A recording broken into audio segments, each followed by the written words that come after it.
Hola chicos, ¿qué tal? Mi nombre es Joel Rivera y esto es Literatura para tercer año de secundaria y lo que vamos a ver hoy día es el Renacimiento, pero es solamente un alcance. Lo que vamos a ver en la videoconferencia es un poquito más profundo y esta información la voy a detallar en la videoconferencia, como les digo, esta semana, la semana 10.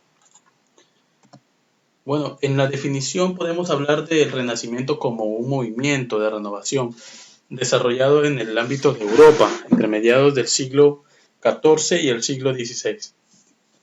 Entonces, como un movimiento, lo que pasa es que en esta época ya la gente estaba saturada de persecución contra los pensadores, como les decía, la Iglesia Católica tenía mucho poder en cuanto a la jurisdicción de judicial, por ejemplo, en la Santa Inquisición y también en la militar por medio de las cruzadas.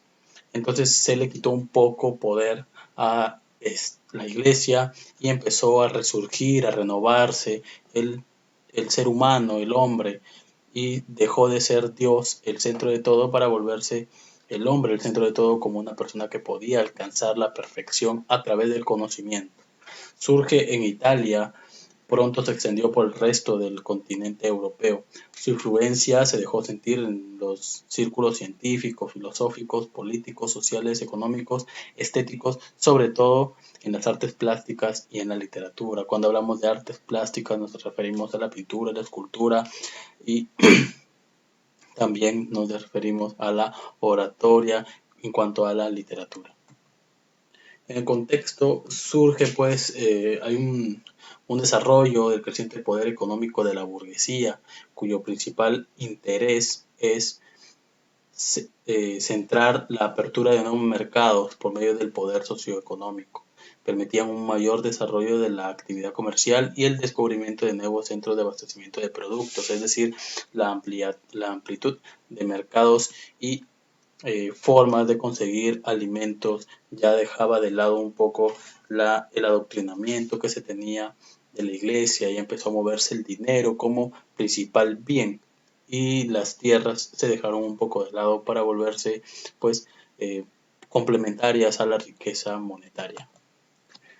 Otro contexto sería el ensanchamiento de la frontera geográfica de Europa y el fin de la visión estrecha y provinciana que dominó a la Edad Media. Recordemos que la Edad Media era un momento de la historia en el que hubo gran oscuridad intelectual, es decir, era limitado el conocimiento que se proliferaba porque ya la Iglesia Católica pues tenía bastante poder, no solo ellos, sino también los arrendatarios o los feudales, ¿no? Tenía mucho control sobre la masa, entonces la gente evitaba pues cualquier enfrentamiento con estas autoridades, con estas clases de poder, ¿no? Entonces el terreno se amplía y la llegada de Cristóbal Colón a América en el año 1492 explosiona una nueva revolución, una manera de ver un nuevo horizonte, es decir, que conquistar el continente recién descubierto era una prioridad para los españoles y también para italianos, portugueses, franceses y principalmente para todo el territorio español. Otro del contexto que complementa podría ser también el, la difusión del avance intelectual gracias a la utilización de la imprenta, ¿no? En el año 1700 y el papel que contribuyó también a este fin, el afán de universalizar el conocimiento, o sea, que el conocimiento llegue a todos, ¿no? Recordemos pues que los que tenían acceso a las escrituras, a la Biblia, al contenido intelectual de nivel, como por ejemplo los escritos de Mester de Clerecía o la poesía lírica y también artículos científicos de ese tiempo solo lo tenía al alcance la Iglesia Católica y ellos regían qué se destruía y qué no. En cambio, en esta parte ya la historia empieza a revolucionar el conocimiento por encima del cristianismo, la religiosidad y la fidelidad a los votos sacerdotales o, si se quiere, religiosos de la fe cristiana. En características, bueno, les venía diciendo que es antropocentrismo, es decir, antropo es hombre, ¿no? Centrismo es centro, ¿no? El centro del universo ahora ya no era Dios, sino el hombre mismo como revalorización. Por eso se le conoce como renacimiento, porque el hombre literalmente, pues, o figurativamente, vuelve a nacer. Es decir, es un tipo de renacer, pero en forma de conocimiento, no físico, sino algo etéreo, un renacer espiritual, ¿no? Y tiene la revalorización de la cultura clásica. Se revalora pues todo lo que se había escrito antes de la Edad Media, es decir, lo que escribió, por ejemplo, Homero, lo que escribió, bueno, los cantares de gestos que sobresalieron, la Eneida, la Divina Comedia, que se tomó eh, como gran estandarte para poder llevar a cabo el Renacimiento. El aparente abandono de la religiosidad, es decir, ya la gente olvidaba un poco la visión limitada de lo que representaba la iglesia y sus alcances, sus limitaciones, su rigor para con las personas que supuestamente pecaban, ¿no? Pecaban pensando. La nueva cosmovisión entonces era que el hombre era el centro de todo lo que había, ¿no? Que el hombre tenía potencial para hacer cualquier cosa que se proponía. Entonces en la escultura, en la pintura, en la literatura, existieron grandes representantes de los que vamos a hablar hoy día, pero principalmente vamos a entrar en los literatos. En Italia el humanismo, que representa pues ese movimiento de pensamiento en el que el hombre está por encima de todo, inicia con la obra de Petrarca, que se convirtió en un movimiento con numerosos seguidores. El cancionero, que es la mayor obra que irrumpe en el siglo XIV, como una novedad sin precedentes, fue durante mucho tiempo el modelo de poesía amorosa en Europa. Y la historia de su amor platónico idealista por Laura, ¿no? Una mujer extraordinariamente bella de la que él está enamorado y así murió enamorado profundamente de ella. Francia acogió muy favorablemente la cultura humanista italiana por su contacto político con Italia desde fines del siglo XV. Se inició pronto esa búsqueda y el estudio de textos grecolatinos y el interés por la lengua que llevó a la formación del francés literario, es decir, surgieron pues del italiano, es decir, del latín, surgieron pues la lengua romance conocida como el francés, ya propiamente dicho. La asimilación de ese mito del ser humano de carácter laico y de la aceptación divina terrenal lo representa y lo difundió Babeleas, ¿no? Un clérigo médico y hombre de letras intelectuales, a través de la que podemos conocer una de sus obras más representativas y divertidas, Gargantúa y Cantagruel. Vamos a hablar un poco de eso en la transmisión que se los vamos a tener esta semana.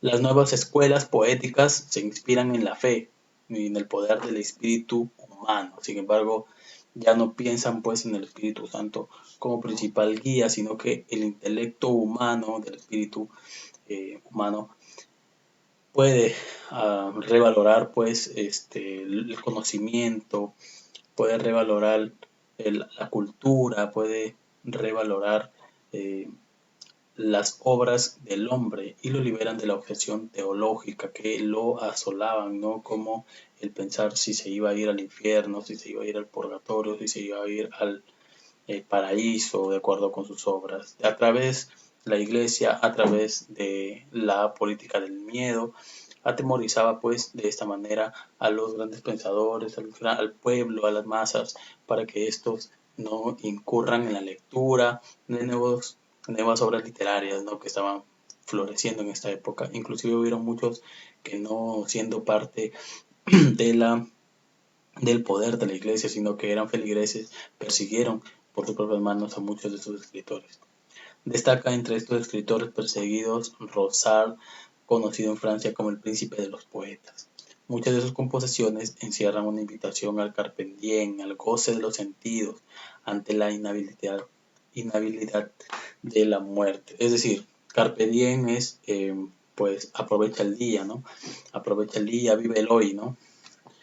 Eso lo puntualizó Pierre de Ronsard. En Inglaterra, los principios renacentistas están marcados por la rigidez del reformismo religioso. Sin embargo, la influencia de poetas italianos se refleja en la práctica del soneto.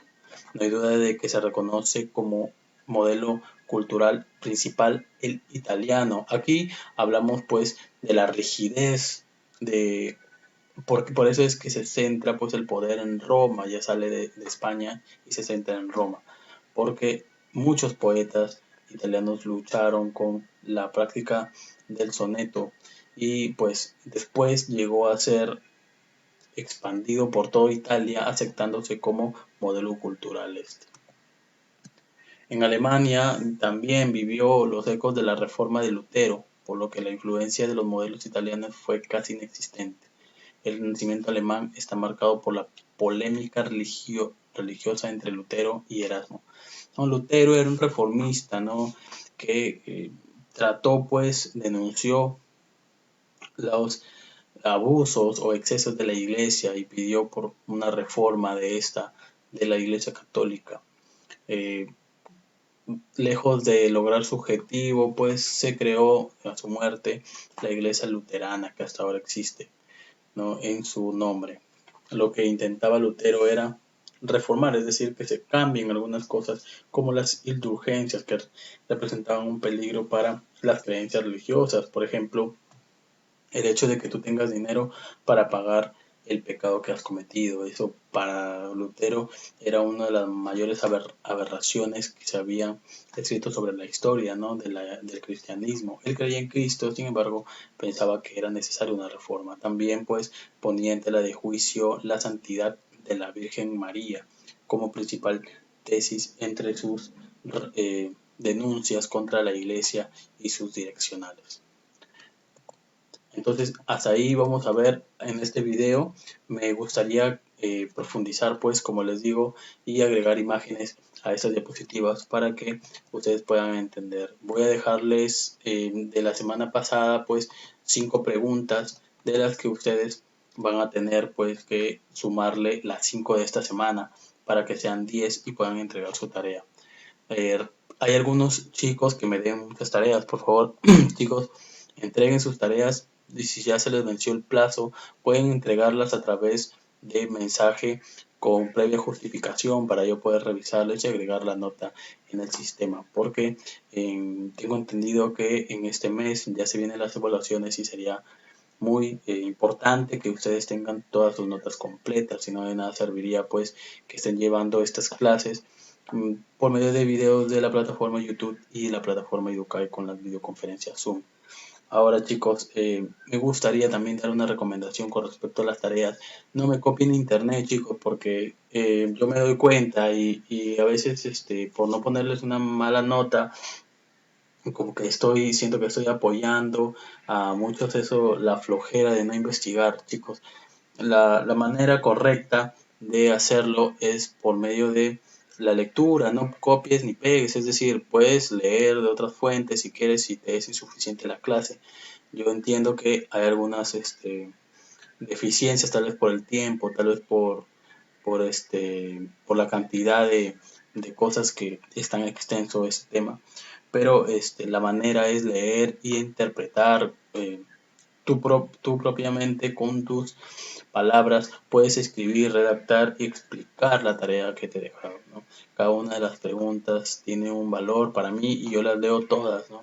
Y me doy cuenta pues que muchas de las preguntas coinciden con otras porque se han copiado y pegado. Bueno chicos, sin más que decir, espero que ustedes puedan tener una buena semana. Ya se vienen las eh, evaluaciones en línea ustedes tengan por favor bien apuntar, no solo en el curso de literatura, sino en los demás, para que estén preparados con sus apuntes.